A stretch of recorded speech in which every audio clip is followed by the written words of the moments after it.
Hello students, जैसे कि मैं आपको ये चैप्टर पढ़ा चुका हूँ। आपका फर्स्ट चैप्टर है साइंस का, और आज हम इसकी एक्सरसाइज एंड क्वेश्चन आंसर करेंगे, जो कि आपको एक फेयर कॉपी पर नोट कर लेने हैं। ओके, सो चलते हम एक्सरसाइज देखते हैं अपनी। देखिए, ये रही आपकी एक्सरसाइज। सबसे पहले हम फिल इन द ब्लैंक्स देखते हैं, और इसकी सेपरेट पीडीएफ मैं आपको स्कूल ऐप पर सेंड कर दूंगा, जिससे कि आपको ईजिली देखने में मदद मिले और आप उससे लिख पाएँ। देखिए, पहला क्वेश्चन है आपका, carbohydrates, proteins and fats are the main nutrient and are called क्या? मैक्रोन्यूट्रिएंट। क्या? मैक्रोन्यूट्रिएंट। मैंने बताया था आपको कि ये सब मैक्रोन्यूट्रिएंट होते हैं। सेकंड है आपका, green plants take in dash from the air. क्या लेते हैं? Carbon dioxide. ये भी आपको अच्छे से पता है। नेक्स्ट क्वेश्चन है आपका, a dash usually has a large surface area so that it can absorb a lot of light. इसका आंसर होगा लीफ। क्या होगा इसका आंसर? लीफ। आपका नेक्स्ट क्वेश्चन है, organism other than green plants and blue green algae follow dash mode of nutrition. आपको पता है हेट्रोट्रॉपिक मोड ऑफ न्यूट्रिशन, तो इसका आंसर होगा हेट्रोट्रॉपिक। नेक्स्ट आपका क्वेश्चन है, a parasitic plant obtain nutrient from the other plant which is called, याद होगा आपको, host plant. Okay, next question पे बढ़ते हैं। Saprophytes convert complex organic substance of dash organism into mineral. आपको पता है सेप्रोफाइट्स कहाँ उगते हैं? ये डेड मटेरियल पे उगते हैं ना, तो यहाँ पे भी आंसर होगा डेड ऑर्गेनिज्म इनटू मिनरल्स। चलिए, अब आपके आते हैं हम एमसीक्यूज पे। तो एमसीक्यूज आप देख सकते हैं। पहला है आपका, material which provide dash to organism are called nutrient. ये कैसे न्यूट्रिएंट कहलाते हैं? क्या होगा इसका आंसर? इसका आंसर होगा न्यूट्रिशन। क्या होगा? Nutrition. Material which provides nutrition to organism are called nutrient. Next question पे आते हैं, the mode of nutrition in which an organism prepare own food is called dash nutrition. क्या होगा इसका? Autotrophic nutrition. चलिए, नेक्स्ट आते हैं, dash enters the leaves through the tiny pores present on the lower surface of the leaves। इसका answer होगा carbon dioxide. चलिए, next आते हैं, फोर्थ क्वेश्चन है आपका, dash are the main producer of food in the ecosystem. आपको पता है ग्रीन प्लांट्स। चलिए, fifth, plants are unable to make their own food thus rely on other organism for nutrient। इसका आंसर क्या होगा? इसका आंसर होगा आपका पैरासाइटिक। क्या आंसर होगा? पैरासाइटिक। चलिए, नेक्स्ट है आपका, is dash is actually composed of two distinct organism algae and fungus. आपको बताया था ये क्या है आपका? लाइकेन। बताया भी था आपको। चलिए, अब ट्रू फॉल्स देख लेते हैं।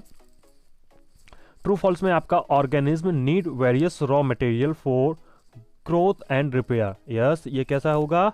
ये होगा आपका ट्रू। आपको टी लिखना है और एफ लिखना है, आप ये टिक के निशान नहीं बनाएंगे। चलिए, minerals and vitamins are required in small amount and hence are called macronutrient. ये स्मॉल अमाउंट में चाहिए तो होते हैं, लेकिन ये माइक्रोन्यूट्रिएंट होते हैं, तो ये मैक्रोन्यूट्रिएंट नहीं होते हैं, तो ये होगा आपका फॉल्स। चलिए, during photosynthesis leaves convert carbon dioxide and water into glucose and oxygen in the presence of sunlight. ये बिल्कुल ट्रू है, तो इसको ट्रू कर लेंगे हम। Photosynthesis can occur in the absence of sunlight. ये फॉल्स है। आपको पता है सनलाइट की जरूरत पड़ती है। नेक्स्ट है आपका, the dodder seedling can survive for about 30 days. जी नहीं, ये केवल 10 डेज सर्वाइव कर पाता है, तो ये होगा आपका फॉल्स। चलिए, the algae contain chlorophyll and make their own food. मैंने बताया था आपको लाइकेन वाले पार्ट में कि एल्गी जो होती है उसमें क्लोरोफिल होता है और अपना फूड वो खुद बनाती है, तो ये होगा ट्रू। अब देख लेते हैं हम ये जो क्वेश्चन आंसर हैं इनको देख लेते हैं कि ये कहाँ आपको मिलेंगे। पहला आपका क्वेश्चन है जिसको आपको ब्रीफ में बताना है, तो व्हाट आर न्यूट्रिएंट। तो आप खोलेंगे, सबसे पहले आपका पेज नंबर रहेगा, पेज नंबर होगा आपका 5th। चलिए तो हम 5th पेज नंबर पर जाते हैं।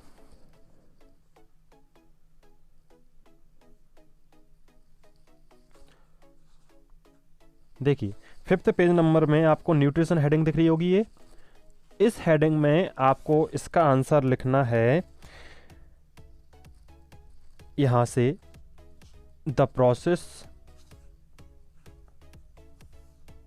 Process of utilising food by living organism to obtain energy is called nutrition. बस इतना लिखने के बाद फिर आपको लिखना है इसके आगे, materials which provides nutrition to organism are called nutrients. ये होगा आपका कौन सा, डी का फर्स्ट आंसर। चलिए ये लिखने के बाद आपका सेकंड क्वेश्चन था, देख लीजिएगा आप, मैं आपको बता देता हूं। सेकंड क्वेश्चन आपका था, name the 2 modes of nutrition. आपको बहुत ही अच्छे से पता है कि 2 मोड्स ऑफ न्यूट्रिशन क्या है। पहला तो मोड था आपका autotrophic nutrition and heterotrophic nutrition. तो आप लिखेंगे there are basically 2 modes of nutrition. पहला लिख लेंगे ऑटोट्रोपिक न्यूट्रिशन एंड दूसरा लिख लेंगे हेटेरोट्रोपिक न्यूट्रिशन। ये इतना लिख लेंगे तो आपका ये D2 जो क्वेश्चन है वो कंप्लीट हो जाएगा। चलिए अब बढ़ते हैं हम लोग अपने नेक्स्ट क्वेश्चन की तरफ, जो कि है आपका what is the function of leaves during photosynthesis. तो पेज नंबर 6 पर आपको इसका आंसर मिल जाएगा कि लीफ का फंक्शन क्या होता है फोटोसिंथेसिस के दौरान। तो देखो ये लिखा है आपका ड्यूरिंग फोटोसिंथेसिस, दिख रहा होगा, during photosynthesis leaves convert carbon dioxide and water into glucose, sugar and oxygen in the presence of sunlight. ठीक है, तो ये होगा आपका D3 का आंसर। किसका? D3 का आंसर। चलिए नेक्स्ट क्वेश्चन आपका होगा, how does carbon dioxide enter the leaves. तो ये मिलेगा आपको पेज नंबर पर 7 पर। तो पेज नंबर 7 हम देख लेते हैं। तो देखिए लिखा है, आप यहां देखिए, देखो ये लिखा है carbon dioxide enter the leaves through the tiny pores present on the lower surface of the leaves. Okay, और ये टाइनी पोर्स होते क्या है? These tiny pores are called stomata. तो ये आंसर होगा आपका D4 का। किसका? D4 का आंसर होगा ये, तो आप लिख लेना। तो नेक्स्ट क्वेश्चन हम बढ़ते हैं, what is the palisade cell. Palisade cell क्या होती हैं इसको भी हम देख लेते हैं इसी पेज नंबर पर, यानी कि पेज नंबर 7 पर। देखिए आपको एक हेडिंग दिख रही होगी, द प्रेजेंस ऑफ सनलाइट मिली। तो यहीं पर एक लाइन लिखी हुई है, देखिए, the upper part of leaf is where the light falls and contain a type of cell called a palisade cell. ये आपको लिख लेना है कहां तक? This is adapted to absorb a lot of light, यहां तक लिख लेना है। तो ये हो जाएगा आपका आंसर D5 का। चलिए नेक्स्ट आपका क्वेश्चन होगा, व्हाट इज हेटेरोट्रोपिक न्यूट्रिशन। आप सभी को बहुत ही अच्छे से पता है कि हेटेरोट्रोपिक न्यूट्रिशन क्या होता है, और ये कहां मिलेगा? पेज नंबर 8 पर। चलिए पेज नंबर 8 देख लेते हैं हम लोग।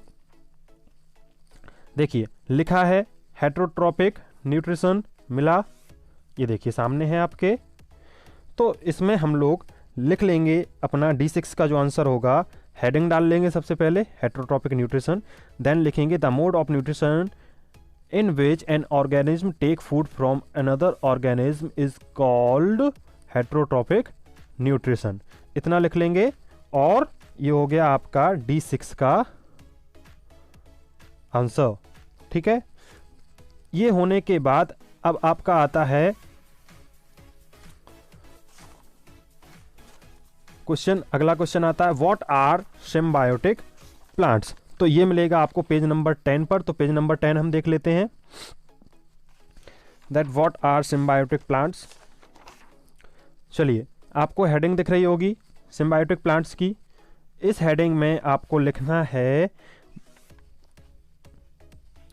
देखिए लिखना है देयर आर सर्टेन प्लांट्स से लेकर सिम्बायोटिक प्लांट्स तक, ठीक है। यानी कि वो ऐसे प्लांट्स जो एक दूसरे के साथ एसोसिएट करके रहते हैं, एक दूसरे पर निर्भर रहते हैं, वो सिम्बायोटिक प्लांट्स होते हैं। ये मैंने आपको बताया था, जैसे कि लाइकेन था, ठीक है।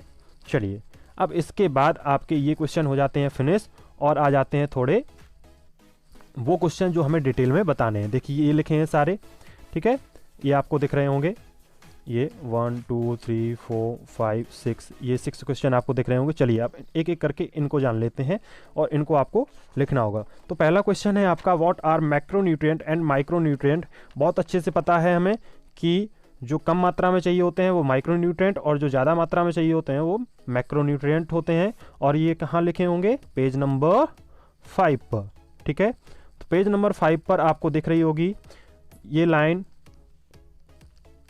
देखिए, carbohydrates, protein and fats are main nutrient and are called macronutrients, and minerals and vitamin are required in small amount, hence are called micronutrient.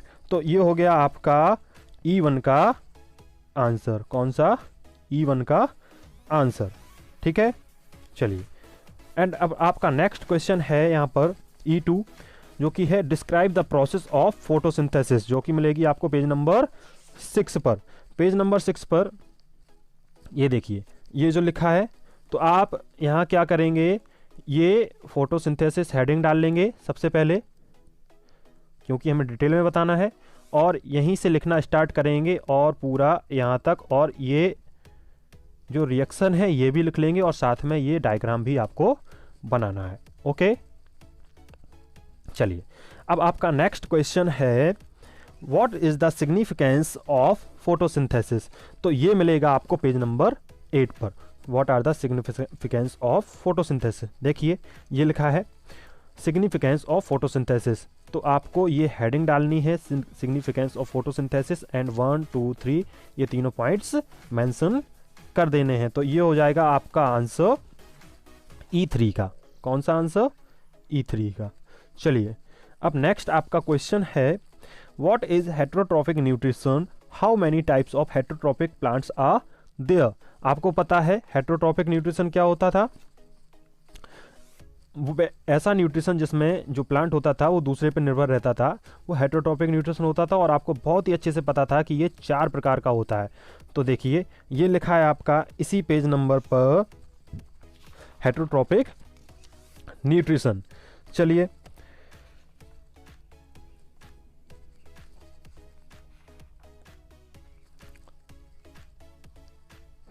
जो कि आपका E4 क्वेश्चन है। चलिए, तो आपको हेडिंग डालनी है हेटेरोट्रॉपिक न्यूट्रिशन, और यहाँ से शुरू से लेके यहाँ तक पूरा लिख लेना है, ओके, समझ में आ गया। चलिए, अब नेक्स्ट क्वेश्चन पे हम बढ़ते हैं, what is parasitic plant, give an example. तो इसी 8 नंबर पेज पर सबसे पहली हेडिंग ही लिखी है पैरासाइटिक प्लांट्स की।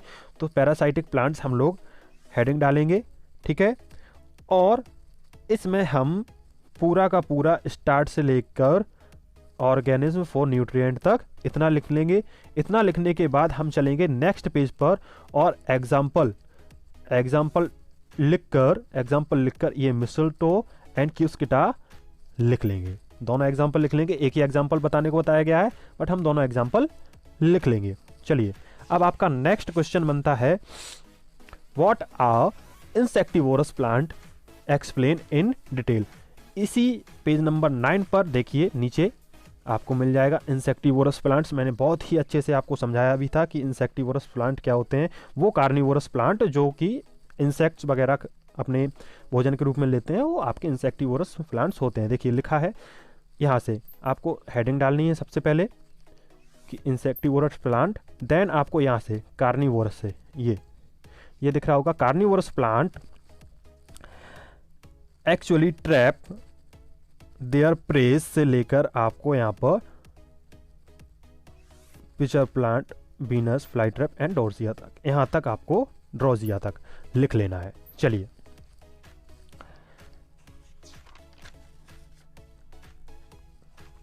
अब यहाँ पर आपके ये क्वेश्चन समाप्त होते हैं और आपको इन्हें अपनी फेयर कॉपी पर बहुत ही अच्छे से बढ़िया अच्छी हैंडराइटिंग में लिख लेना है और इसकी जो होमवर्क की फ़ोटो है वो आपको मेरे नंबर पर सेंड करनी होगी। ओके, तो जो सेंड करेंगे उनका मैं नेम मेंशन कर लूँगा। चलिए तो इसी के साथ have a good day and पढ़ते रहिए, खेलिए भी और बस घर पे रहिए। Thank you.